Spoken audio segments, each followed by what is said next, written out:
Question की बात कर रहे थे बेटा। पहला क्वेश्चन था कि पूरे बात करें, अगर हमारे पास 20 ग्राम मैग्नीशियम कार्बोनेट है और उसको जब पूरे हीट की वजह से अपन डिकम्पोज करते हैं, तोड़ते हैं, तो हमारे पास बेटा 8 ग्राम मैग्नीशियम ऑक्साइड मिलता है और कार्बन डाइऑक्साइड रिलीज होता है। तो वो ये कह रहा था कि इसमें बेटा बात कर, मुझे मैग्नीशियम कार्बोनेट की क्या बताओ आप, प्योरिटी बताओ, प्योरिटी परसेंटेज कितना परसेंट प्योर है। सीधी सी बात है, मैग्नीशियम कार्बोनेट को बुढ़िया तोड़ोगे, मैग्नीशियम ऑक्साइड मिलेगा, CO2 गैस निकल जाएगी। मेरा मतलब है मैग्नीशियम कार्बोनेट और मैग्नीशियम से। तो अगर अपन बुढ़िया बात ये देखते हैं, गिवन वेट इसका 20 ग्राम दे रखा, 20 ग्राम ब्रेक इसको डिकम्पोज करते 8 ग्राम मुझे मैग्नीशियम ऑक्साइड मिलता है। स्टोइकियोमेट्री से क्वेश्चन सॉल्व करो, जब इसका 1 मोल ब्रेक होगा तो इसका 1 मोल बनेगा, इसका 1 मोल बनेगा, ये निकलेगा, इससे मतलब नहीं है। तो 1 मोल ये बनेगा, तो ये 1 मोल, सॉरी 1 मोल ये ब्रेक होगा तो 1 मोल ये बनेगा। 1 मोल मैग्नीशियम कार्बोनेट का बेटा बात करें, जो मॉलिक्यूलर वेट होता है वो होता है 84 ग्राम। 84 ग्राम कैसे आएगा, मैग्नीशियम का 24, कार्बन का 12 और ऑक्सीजन का 16 इंटू 3 करो, कितना का 48, जोड़ दो 84 आ जाएगा। मैग्नीशियम ऑक्साइड का जो आपको बेटा बात के वेट मिलेगा वो मिलेगा कितना, 40, कितना 24 प्लस 16। तो पूरे बात की चूंकि इस चीज से अपन क्वेश्चन सॉल्व करते हैं कि अगर मुझे 40 ग्राम मैग्नीशियम कार्बोनेट मिलता है, मैग्नीशियम ऑक्साइड मिलता है, तो किससे मिलता है, 84 ग्राम मैग्नीशियम कार्बोनेट से। मैंने कहा अगर ये 100%, अगर ये एक मोल होता और 100% प्योर होता मैग्नीशियम कार्बोनेट, तो 1 मोल मैग्नीशियम कार्बोनेट को तोड़ते आप तो बेटा बात करें मुझे कितना मिलता, 40 ग्राम मैग्नीशियम ऑक्साइड मिलता। 40 ग्राम मैग्नीशियम ऑक्साइड कब मिलता, जब ये 100% प्योर होता और 1 मोल होता। 1 मोल मतलब 84 ग्राम होता। तो उसने कहा आपको 40 ग्राम मिलता 84 से, लेकिन 8 ग्राम किससे मिलता, कितने से मिलता। तो चूंकि मुझे ये समझ में आ गया कि 40 ग्राम मिलेगा 84 से, तो 8 ग्राम मैग्नीशियम ऑक्साइड किससे मिलेगा, 8 का मल्टीप्लाई करो, 40 का डिवाइड करो, मतलब कितना आ गया 84/5, नियरली 17 ग्राम मैग्नीशियम कार्बोनेट से। तो अब मुझे समझ में आ गया, अगर ये मैग्नीशियम गुड़े बात करें कार्बोनेट 100% प्योर होता, 100% प्योर होता, तो 8 ग्राम मैग्नीशियम ऑक्साइड मुझे केवल और केवल 17 ग्राम मैग्नीशियम कार्बोनेट से मिल जाता। लेकिन गुड़े बात का वो कह रहा है कि नहीं नहीं, आपको जो 8 मिला है ना वो 20 से मिला है। तो मैं समझ गया कि 20 में गुड़े बात करें हमारे पास 17 ग्राम तो मैग्नीशियम कार्बोनेट है और बाकी 3 ग्राम क्या है बेटा, इम्प्योरिटी है। तो जैसे अपन परसेंटेज निकालते हैं ऑप्टेन मार्क्स, अपन दीदी बात करें क्या, टोटल मार्क्स इंटू बेटा बात करें 100% निकालने के लिए वही करो कि 20 ग्राम से दीदी बात क्या मिला है, समझ पा रहे हो, जबकि मिलना कितने चाहिए थे, 17 से। तो 17 अपन क्या करो बेटा बात करें 20 इंटू 100 कर दो, आपका क्या जाएगा बेटा बात 85। याद है वो 95 अपन 100 90 190 का केस कर रहे थे, वो क्वेश्चन भी ऐसे ही होना है, ठीक है। तो वो चूंकि इसलिए का क्वेश्चन है, तो नियरली कितना आ गया बताओ बेटा बात करें, 70/20 इंटू बेटा बात करें 100, 85 आएगा। लेकिन अगर एग्जैक्ट 84/5 रखोगे तो 84% आ जाएगी, आपका क्वेश्चन है।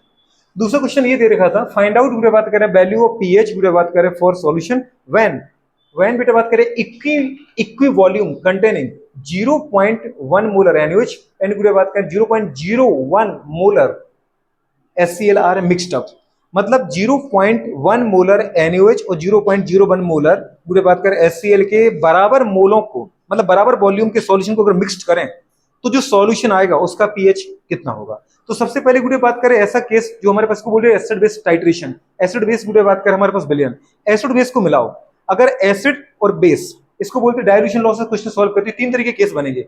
अगर अपने क्या लिया बेटा बात करें एसिड का नॉर्मलिटी और उसका वॉल्यूम, अगर बेस की नॉर्मलिटी उसके वॉल्यूम के बराबर आ जाए, NaVa बराबर NbVb है, तो इसका मतलब अगर ये बराबर आ जाए तो सॉल्यूशन न्यूट्रल होगा। और बेटा सॉल्यूशन जो न्यूट्रल सॉल्यूशन है उसकी जो रिजल्टेंट नॉर्मलिटी आएगी वो 0 आएगी, और बेटा बात करें पीएच कितना आएगा, 7 आएगा। अगर कभी ऐसा हो कि नहीं नहीं NaVa की वैल्यू ज्यादा है, जो एसिड है उसकी नॉर्मलिटी उसके वॉल्यूम की जो प्रोडक्ट की वैल्यू है वो बेस की नॉर्मलिटी उसके वॉल्यूम से ज्यादा आ जाए, तो समझ जाना बेटा बात का सॉल्यूशन एसिडिक हो जाएगा, और एसिडिक सॉल्यूशन का पीएच क्या होगा, लेस देन 7 आएगा। समझ पा रहे। और फिर कंडीशन में रिजल्टेंट सॉल्यूशन की नॉर्मलिटी अगर निकालना है तो अपन कैसे करेंगे, NaVa माइनस NbVb बराबर क्या आएगा, NrVr। VR यहाँ जो होता है रिजल्टेंट सॉल्यूशन का वॉल्यूम होता है, तो दोनों को आपने मिलाया है। अगर आपने 1 लीटर एसिड लिया 1 लीटर बेस लिया तो टोटल रिजल्टेंट सॉल्यूशन 2 लीटर हो गया ना। तो अपने NR बराबर क्या बोला बेटा, NaVa माइनस NbVb बराबर अपन क्या आ जाएगा, NR मतलब Va प्लस Vb। और इससे जो भी निकला NR वो क्या है, वो हमारे पास एसिड रिजल्टेंट जो सॉल्यूशन है वो एसिड है, तो एसिड की नॉर्मलिटी निकली, मतलब वो रियल में क्या है बेटा बात करें हमारे पास कंसंट्रेशन ऑफ H प्लस है। समझ पा रहे हो। अगर कंसंट्रेशन ऑफ H प्लस अगर आ गया तो उससे डायरेक्ट बात करें पीएच निकल जाएगा, pH equals to minus log distance concentration of H plus.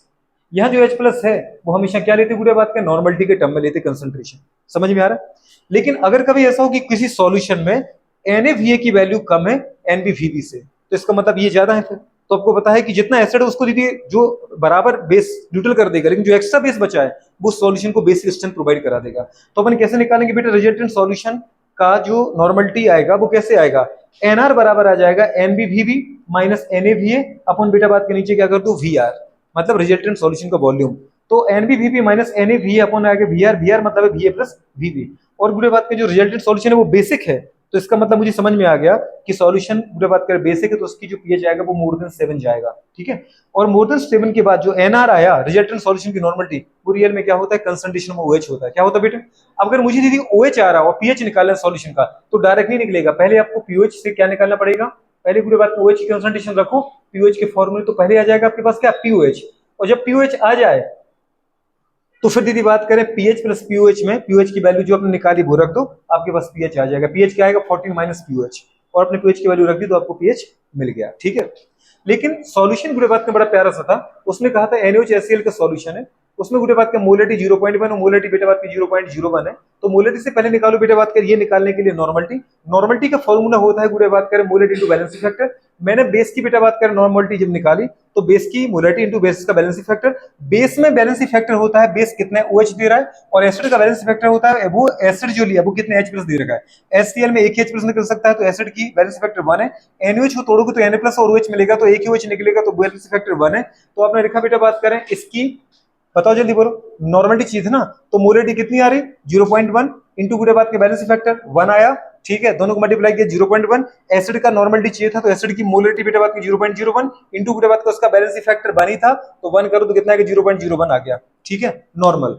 अब नॉर्मल अगर आ गया तो बस निकाल दो। अब फिर इसलिए मैंने दिखाया है कि एसिड का NaVa कितना है 0.01, तो उसकी नॉर्मलिटी निकाली आपने, और वॉल्यूम बेटा बात का 1 लीटर मतलब 0.01 आ गया। बेस का गुड़े बात करें NbVb कितना आया, नॉर्मलिटी आपने गुड़े बात में 0.1 निकाली नॉर्मलिटी, और बेटा बात करें वॉल्यूम कितना लिया आपने 1 रखा, तो कितना आ गया 0.1। अब मुझे समझ में आ गया कि यहाँ पर ये वाला केस लग रहा है क्योंकि NbVb 0.1 है और NaVa गुड़े बात में 0.01 है, तो इसका मतलब सीधी सी बात है ये लगेगा ना रिजल्टेंट वाला, एनआर लगाओ NbVb minus NaVa upon Va plus Vb, वो मैंने यहाँ पे लिखा। एनआर मतलब बेसिक सॉल्यूशन की नॉर्मलिटी, मतलब उसका OH की concentration, NbVb minus NaVa upon Va plus Vb 0.1 minus 0.01 upon 2, 0.09/2 0.045 आ गया, मतलब इसको ऐसा लिख सकते हैं 45 × 10 टू द पावर -3। और फिर इसके लिए अपन को पीएच निकालना है, तो पीएच का फॉर्मूला गुड़े बात कर आपको यही लगाना पड़ेगा, नहीं वो पीओएच आए OH आए ना, तो इससे पहले अपन को क्या निकालना पड़ेगा पीओएच, और पीओएच का फॉर्मूला होगा -log10 इंटू गुड़े बात के 0.045, 0.045 को 45 × 10 की पावर -3 लिखा आपने बेटा बात के माइनस को बाहर लिखा रहने दिया, log का मल्टीप्लाई इसमें और इस नंबर में करो, log m × n होता है log m plus n, log 45 plus log base 10 10 की पावर -3। लेकिन गुड़े बात का log मुझे 3 की वैल्यू 4 की वैल्यू आ जाती है, 45 नहीं आता, तो 45 को दो नंबर में तोड़ दो जिनकी आपको log वैल्यू आती हो। मैंने इसको 45 को तोड़ा बेटा बात का 9 × 5 में, log बेस 10 45 को लिख दिया 9 × 5 और इंटू गुड़े प्लस लिखा log बेस 10 10 की -3, log फिर मल्टीप्लाई करो m में n में, तो गुड़े log m into log n क्या हो, तो log m plus log n, ठीक है, तो log 9 प्लस log 5 प्लस गुड़े बात का log बेस 10। अच्छा याद है log बेस गुड़े बात करेंगे 10 कुछ 10 की पावर होता है, जैसे log m की पावर n, तो n आगे आ जाता है बेटा, लिख देते अपन उसको क्या n log m, तो -3 आगे आ गया। अपन ने log 9 की वैल्यू 0.95, log 5 की वैल्यू 0.7, और बेटा बात करें ये -3 आ गया था, और पीछे क्या बचा था log बेस 10 10, log 10 की वैल्यू 1 होती है 1 into समथिंग समथिंग, तो माइनस प्लस क्या हो गया माइनस, ठीक है। इन दोनों को ऐड करो 0.95 0.7 को 1.65 माइनस बुरे बात के 3 किया, ये माइनस बाहर था माइनस लिखा रहने दिया, 3 में से 1.65 गया माइनस 1.35 आ गया, माइनस माइनस प्लस हो गया, तो उसका मतलब पीओएच जो आया, पीओएच कितना आ गया बेटा बात के मेरे पास 1.35, 1.35 पीओएच को रखा तो पीएच प्लस पीओएच से आपकी क्या आ गया पीएच आ गया 12.65। समझ में आ रहा है कि नहीं है? लेकिन ऐसे क्वेश्चन को गुड़े अगर करना है ना तो आपसे बार बार कहा है कि इतनी पूरा एफर्ट नहीं लगाना है। अगर कभी एसिड बेस को मिलाता है तो आपको 3 चीजें याद रखना है, NaVa बराबर NbVb आ जाए, normality of acid into their volume, अगर इक्वल हो normality of base into their volume, तो गुड़े बात करें न्यूट्रल सॉल्यूशन होगा, नॉर्मलिटी 0 आएगी और पीएच 7 आ जाएगा। दूसरी कंडीशन अगर बेटा ऐसा लग रहा है कभी कि NaVa की वैल्यू ज्यादा है तो एसिडिक सॉल्यूशन होगा, पीएच गुड़े बात करें 7 आएगा। NbVb बराबर मतलब ग्रेटर है NaVa से, तो इसका मतलब बेटा बात करें बेसिक सॉल्यूशन होगा और पीएच कितना आएगा मोर देन गुड़े बात के 7 आ जाएगा। अब सोचो अगर बेटा बात करें मुझे यहीं से पता चल गया होता और चल गया था मुझे, तो अपन यहीं से देख लेते ना, सॉल्यूशन में आपके क्वेश्चन में आपको 4 ऑप्शन दे रखे कि पीएच क्या होगा। NbVb अगर ज्यादा आ रहा है तो इसका मतलब 7 से ज्यादा ऑप्शन चाहिए था, वो दिमाग में बैठ गया था।